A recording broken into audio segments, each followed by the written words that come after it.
the wounded civilians and officers out safely and as quickly as possible. It's a fine line because speed, of course, is important when you have people who are injured, but move too fast and the situation's not secure and you can have more potential casualties. So they train for this. They work on scenarios like this all the time, and they know what they're doing. It's just a matter now of coming up with the best possible plan based on the logistics of that building and then executing it as safely and quickly as possible. There's no way to gather from what we're seeing in this picture whether things have resolved themselves yet.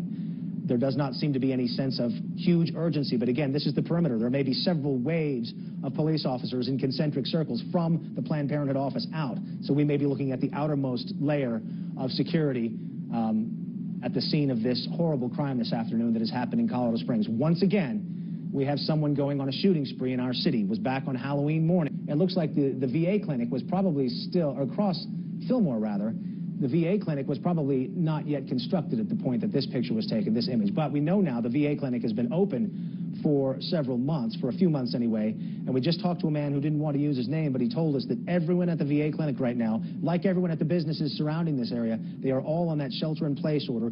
They're all staying where they are, nobody in, nobody out, staying away from the windows as a precaution, just waiting it out until this is all resolved, until it's safe for people to move around again. If you're heading out and about this afternoon, about to leave the house, be aware that Fillmore is closed from I-25 all the way west to Centennial, and possibly on the other side as well. We haven't talked about that. There are neighborhoods there west of Centennial on Fillmore. It may be closed coming east toward that King Super Shopping Center as well. We also know that Centennial is closed all the way from Fillmore to Garden of the Gods. It's a main road, a busy road. A lot of people use that. Just avoid the area for now if you can, not only for your own safety, but also for the police. They have so much to deal with right now. Traffic control shouldn't be one of the things they have to worry about, and hopefully it isn't. So 11 News reporter Dustin Cusick has been on the scene since right after this whole thing began to unfold. He's with us now on the phone, and Dustin, we heard a lot from the commander there. We still have a lot of questions. Have you been able to gather any more information?